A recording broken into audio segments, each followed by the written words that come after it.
Hi, beautiful human. This is really cool and exciting and really different. And God, you look good and you're like emitting this beautiful energy. Thank you. Zayn's here. Yay. Hey. Yay. Yay. This is weird, right? Like, is releasing music today weird to you or foreign at all? Like, how does it feel? I wouldn't say it's necessarily weird to release music.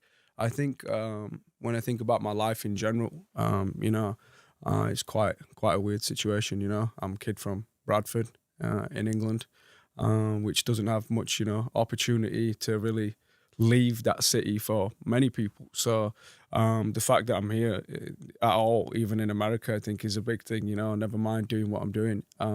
At this point though, I've got used to like making music and putting it out and being expressive with that. It's my art. And it's something that gives me peace and like a safe space, like you were saying, there's not too many variables there anymore. I've done it a lot, I've sat with it, I've sat in that space, and it's my safe space. I like making music and expressing it. What does it mean to do it all on your terms? To do it all on my terms, I think it's a really interesting question. I guess is just to fully be behind the project, yourself, word for word, and really understand what it is that you're representing and what it is that you're about, instead of necessarily what people expect from you. By the way, that takes time to figure out, right? Mm-hmm. Yeah, you have to live a little bit of life, You have to be away from all the noise and hustle and bustle of what, this industry is sometimes. And that's why I live where I live, I live like away from it all so I can sit in that space and think about things, and contemplate what life is and actually live like a normal human being without being treated like I'm some sort of alien, How beautiful is it to live normally? I love it, it's the only way I know how to live, I feel like I'm a really grounded person at this point in my career. I'm not too interested in, the glitz and glam of things. And I just enjoy, normal, simple things in life, like just being around my loved ones and cooking food and going outside, having a barbecue, taking my dog camping, doing some gardening, simple things where there's no infiltration from other people's like expectations or opinions. How do you keep that space pure and safe? And do the skills that you use to keep it pure and safe, I'm assuming they're kind of acquired over time, right? How do I keep which space pure and safe? All of it. All of it. Even Pennsylvania, like what you consider your home and your sanctuary. I think that place just gives that vibe anyway, naturally. I think it has that like safe feeling to it, and it just feels super grounding. There's so much nature there, and just scenic, beautiful things that you can just sit and stare at for 25 minutes. And there's no time limit. Time seems to move a bit slower there.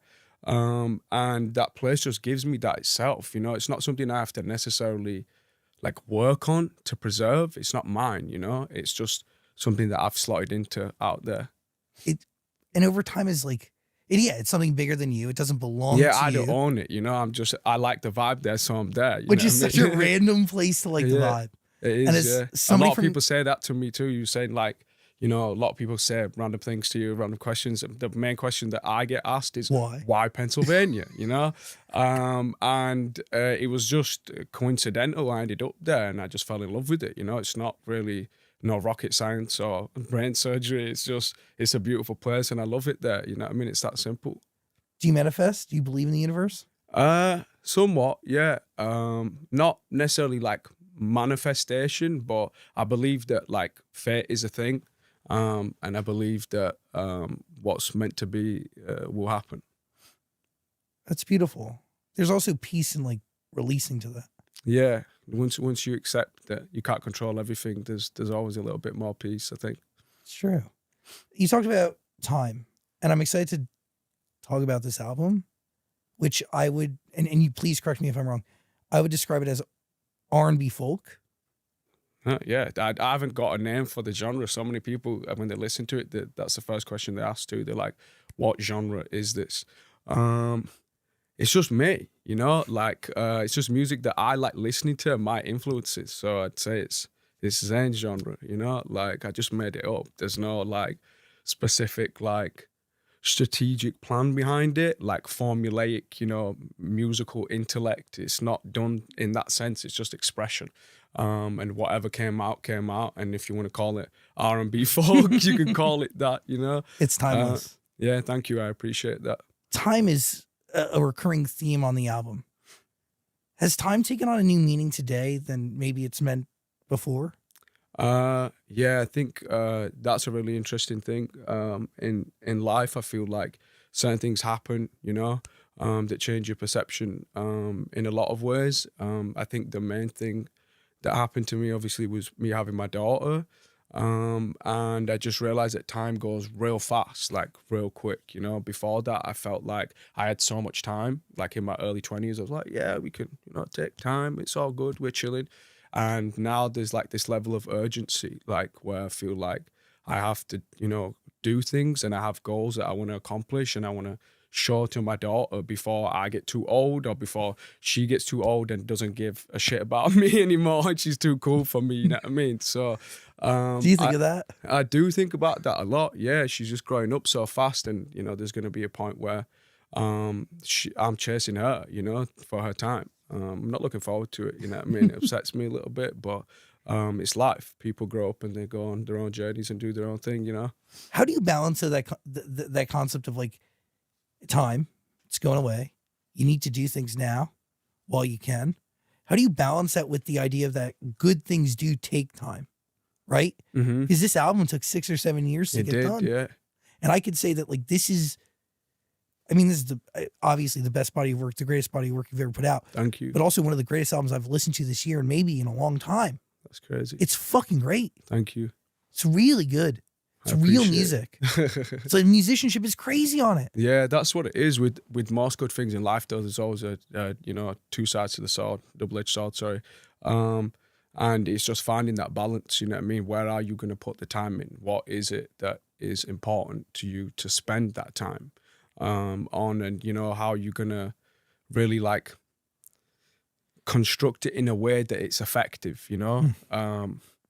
You don't have control over all of time, but the time that you do have, where are you going to spend it? You know, what's important to you?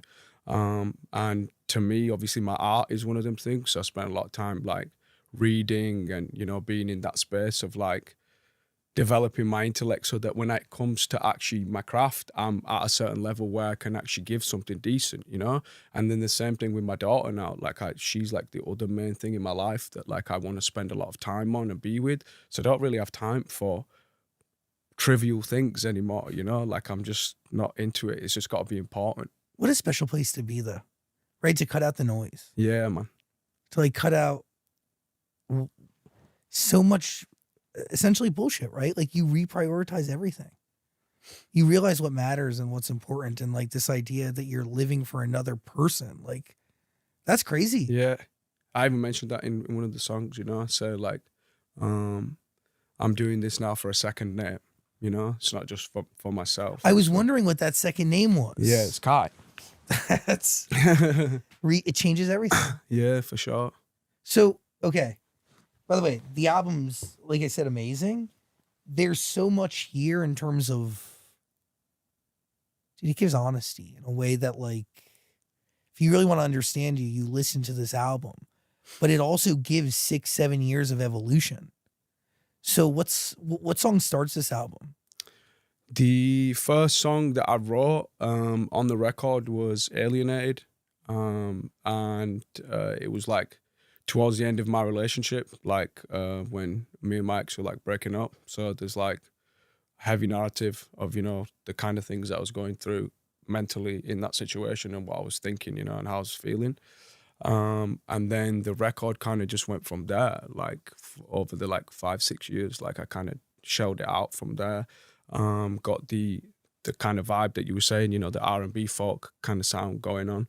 And then just went in on it more and more with each song. I developed confidence in that like genre, if you want to say it, in that pocket, and things just naturally just came together. Like it was just gaining confidence with each track, basically, you know. So are you Are you reading books, pushing yourself intellectually before you start making this album, while you're making it? Just coinciding all the time. Constantly. Yeah. Just, I think there's always room for improvement, you know? Because I got to say, like, there is a lot of, like, dude, there's deep meaning to things.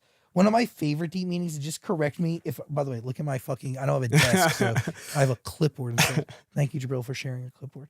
Birds on a cloud. That is deep because a bird can never rest on a cloud, right? It's this idea of something being so beautiful but never finding peace. Yeah. That's deep shit. Yeah. I appreciate that you understand that. Yeah, I like to be poetic, you know, with my words and my lyrics, and I was just thinking about that in its sentiment. But the funny thing is, the way that music works is I don't feel like you own that either, you know? Like it just comes to you when it feels like it needs to, and something can happen and inspire a thought in your mind, and then you're like, shit, like I just got this great idea, but it's not yours. The world gave it to you, you know? Interesting. Okay. I love this conversation because artists have, and there is something, right? Like you have to be in the right space and get yourself to a place. A part of this has to be some sort of a muscle, right? Whether it's your brain or the idea of writing songs or just being a musician, right? But like you have to, something has to line up for the universe to like beam a song into you, right? Like that's kind of the case you're making, right? Like that this is given to you by something bigger than yourself, right? Your life. Yeah, your life experience. Yeah. Yeah, because that is true. Like every song on this album is, it seems ripped from your reality. Is that fair? It seems ripped from your reality? Taken from my reality. Yeah, for sure. Yeah, definitely. Yeah. People say that, you know, when they have a song that's amazing, right? Like Chris Martin's come on our show a couple times. And when he's here, he says like greatness is like, I go into this state where I don't even know where I'm at. And the universe just beams me this story. But that in theory that like the universe is tapping into something, right? Well, I think we're all connected in the universe, yeah. You know what I mean? I think that's the way it works. And we're all connected to this idea of what life is, right? And things that happen in your life experience just give you knowledge on how to move in that situation. Takes time. You have to go through some shit, but you learn something at the end of it. And that's, I think, a great moral for life. You know, you have to go through some shit in order for it to feel good. There's no good without bad, and if you don't have the contrast, how do you know? You know what I'm saying? So how do you know you were ready to even sit down and write Alienated? How did I, what, sorry? How do you know you were even ready to write music again?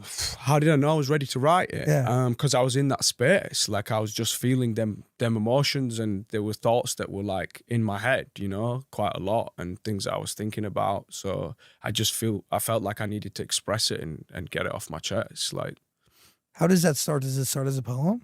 Kind of, yeah. I got some like guitar riffs and stuff, like samples, and just played them over a drum, real simple like production, and then I wrote like the melodies to the music for that song.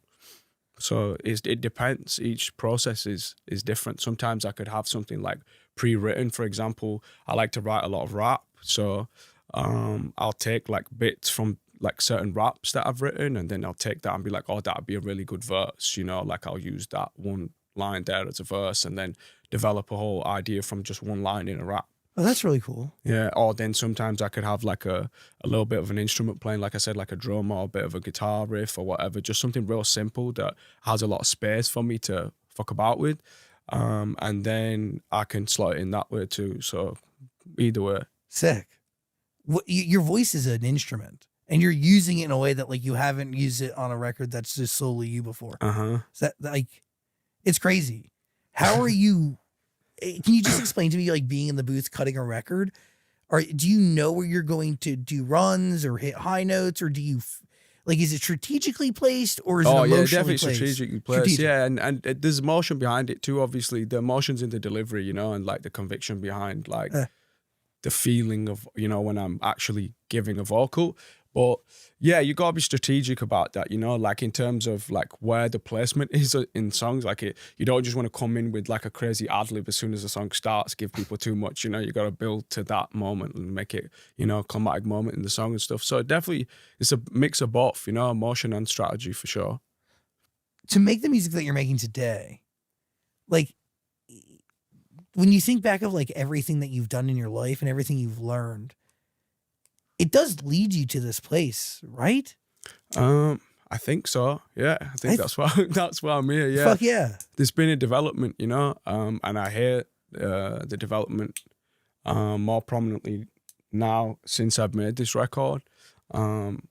Because even like a couple of days ago, 3-4 days ago, I think I was doing Station Head, and just like playing through all of my music, like with the fans and stuff, over all of my records and listening to them back to back. Like there's some good songs, you know, on my early stuff.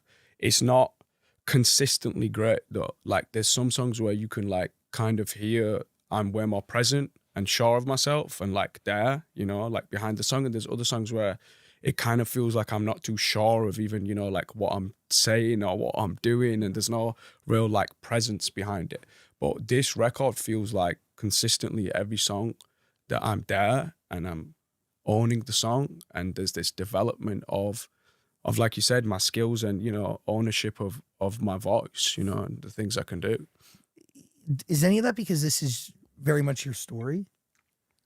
I think that's the key thing. I think you Totally. need to do that in order to connect with it in that manner, you know, in order for it to really resonate with people in that space that you can't quite explain. It has to come from this place of honesty and truth. So the whole process starts with Alienated, right? But What I Am is the first song that you release to introduce the world to this era that is unlike anything you've ever put out in the best possible way. Thank you. Why is that song first? That song's first because I felt like it was a good transition song to this space. There is other songs on the record that are way more in that pocket, you know, like way more in the folk pocket, way more in the Chris Stapleton kind of sound, you know, like. And you worked with his producer? I did work with his producer. He's incredible. He's amazing. He's a genius. Yeah.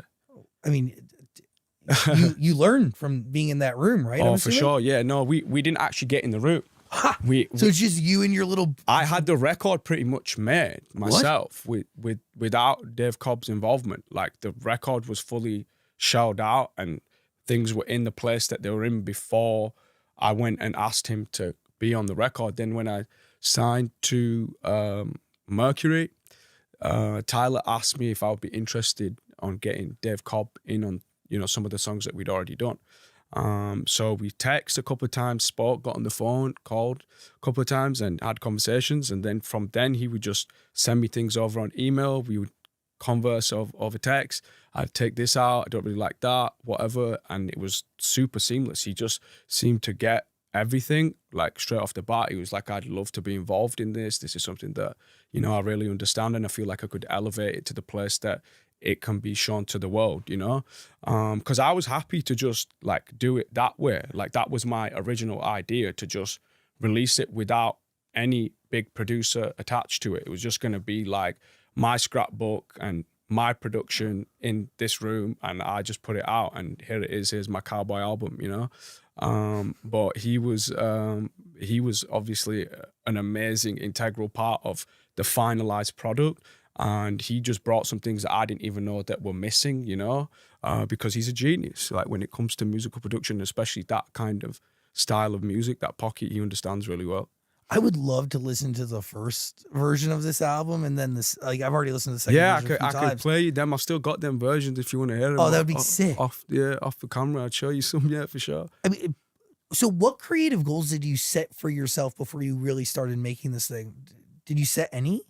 This record. Yeah. The intention behind it was, you know, I want to really be involved, you know, in every single part of it, integrally. I don't just want to be a passive artist that's, you know, brought in to just sing the parts. Like, I want to build this, like, from the ground up, and I want people to understand that I'm capable of doing that, and that I'm not a one-trick pony, you know? I'm not just out here trying to just do something because I've done it good once. Like, I want to push myself, and and develop and get better with time, you know? Isn't that like, it's the hardest part about having success, like at a reasonably early age in life, right? Is this idea of one, getting trapped where you're at, and then two, determining what you find a challenge or a creative challenge or something that fulfills you, right? Like, Definitely, yeah. what fulfills you today is definitely not what fulfilled you 10, 12 years ago, right? Like, yeah, well, the truth of it is, like, I would have liked to have thought at probably 17, 18 that I could have wrote this record. In actual fact, I don't think I could have, you know, like, but I would have still thought that in my mind, like, oh yeah, I am capable of writing my own record, you know? So there was always that frustration there, you know. I was in a band, I was in a 5-part band where it was, you know, constant like opinions over opinions, and, you know, this is what you want to do and this is what we want to do. So it was hard to really show that individuality and show who you were, you know, not due to anybody's fault, just circumstantial. That's the way it was, you know. So there was always that desire in me, you know, to want to write it, but would I have been capable at that age? Probably not. Like we spoke about, I had to live some life and go through some stuff to really understand how to be present behind my music, you know, and what it was that was important to me that I wanted to have in my music, and what it was that I wanted to express to people could only surely come over life experience, you know? 100%. There is something though to being that young, feeling like you could, right? Because I do think that like a lot of, and I can apply this to my own life. And dude, I remember interviewing you twice while you were in One Direction during Nickelodeon, like years ago. Yeah. I looked like some fat little kid and like they shoved me into some like suit or something on some so orange carpet and some like backstage. You're in, dude, really a crazy time. Like children, like I look at that photo and I go, pure children. Yeah, babies. Yeah. But there is something to like that belief, like even in that moment of like this like, yes, delusion or like blind confidence or like insane deep naivete that like just keeps you so deadly focused on what you feel like you should be doing and what you know in your heart and in your mind you need to be doing. Right? Like there is something to having that North Star that like still had to have played a part to getting you here today, right? To the album that we're definitely talking about. And that, like, if I didn't have that confidence, you know, at that age to believe that I could have done them things, I would have never been in the situation I was in, you know. And I look back and think that was some, like you said, blind confidence, you know what I mean? It's just this naive young kid that just believes he can conquer the world, you know, and so delusional, actually has no fucking skills at all, you know what I mean? But he believes he can do some crazy stuff, and that is, you know, a development of life, I think, for everybody, you know. I think most people go through that. Most people don't want to admit it and accept it, even at any age, you know what I mean? But I'm aware of it, you know, and I think it's something that we should talk about for sure. Dude, so delusional, but really special. Yeah. Really, and it drives you to crazy places that you wouldn't even think about as a 30-year-old man. You wouldn't even be like, oh yeah, I could go do that. You wouldn't have the audacity, you know what I mean? He did it. Yeah. Pretty wild. All right, back to what I am. This is, don't take me for what I'm saying, just take me for what I am. It's giving a self-acceptance anthem, even if that self-acceptance could be unhealthy. Is that fair? Yeah, for sure, yeah. I think, you know, the thing about life is not everything's beautiful. The real important things in life, from my experience, are things that are a bit, you know, dark, that like you go through that teach you something important about yourself. And that's the way this life works, you know, like it's not some utopian existence from beginning to end. There's highs and lows, and every part of it is as important as the next. They connect to one another, right? Like they really are. And the way you figure out how to move forward is by learning from what was, where you've been. It's interesting. Like time is a part of that, right? Like, yeah, because that lyric there, what I'm saying is sometimes I might talk shit, you know, but that doesn't necessarily mean I am shit. Totally. You know? I have integrity, and I'll show you my actions that this is who I am and this is my morality. This is what I stand behind, you know? And you know what? That's kind of how I adopted it in my own life and felt understood by it, right? Like, say I'm with my boyfriend and we get into a fight, and I may say something that is, I really don't mean. It doesn't like, mean you don't love them, right? 100%. Yeah. My actions you just lost your shit in that moment. Exactly. Like, for a second. And that's a really human thing. Yeah. Right? It's actually the most human thing. That's it. Yeah. Genuinely. It's literally, I felt so understood by that. I really did. I'm glad I could put it into some sort of sentiment that like you understood too. Like that was the whole, intention behind this record. Like, I think people gloss things up a lot. The truth of it is when truth is staring you in the face, it's not always pretty. Like, But like, so you run from it. Yeah. By the way, and that's the whole world runs from it. 100%. I think, yeah. Isn't that a little bit like birds on a cloud, running from the truth, something that you know is inevitable, and in your gut it's telling you this is fucking not right and toxic. I'm running from this feeling that I know I can't escape. Yeah. Yeah. But you're just like holding on to just one more great day. Give me one more day of happiness. I need it. It's fucking great. Yeah, for sure. I get it.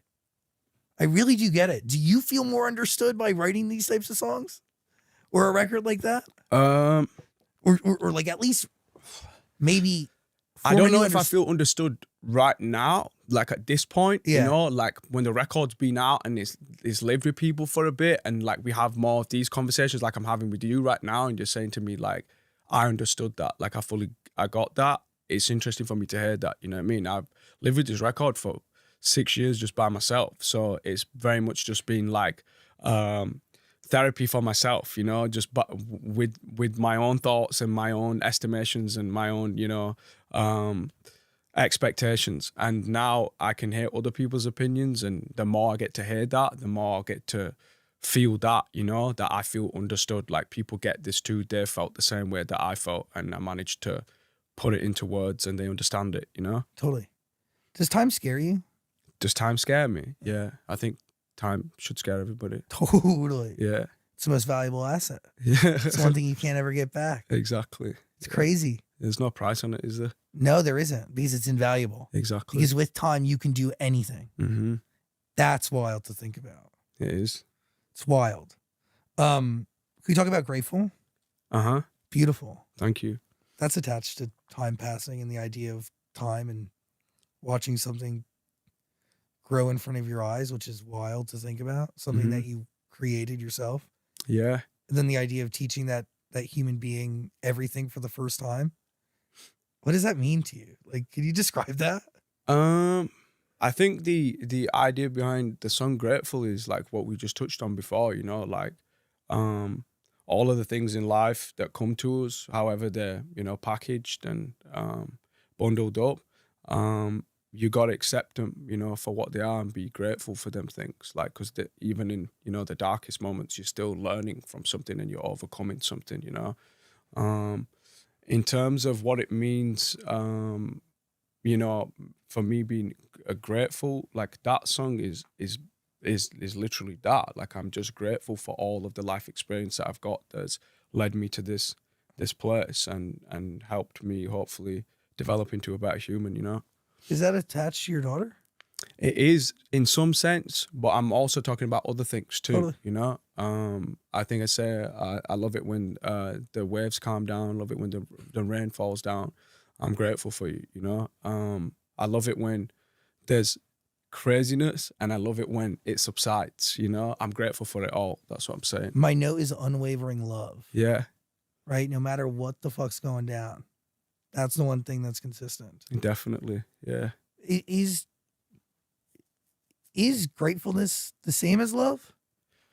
I don't know. I guess it really depends, on the situation. But in terms of, being grateful for something, I think you can just have an appreciation for it also, You don't necessarily have to be in love with the appreciation, Is there anything that you're grateful for today that maybe you weren't initially when or whatever the situation or thing was centered your life?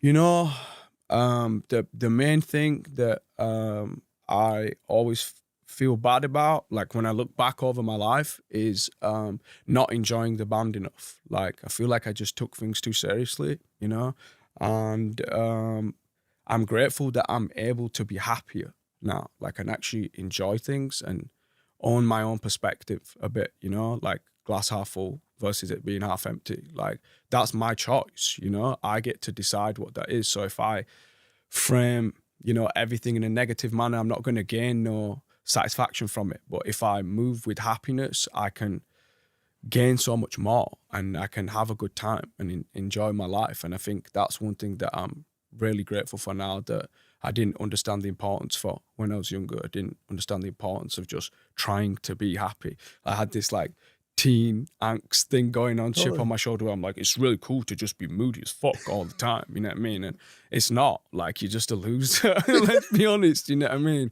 Like, you should be a nice person. You should be somebody that people want to be around and enjoy being in your presence, and you should bring light to people's day instead of being this fucking negative cloud of energy, you know?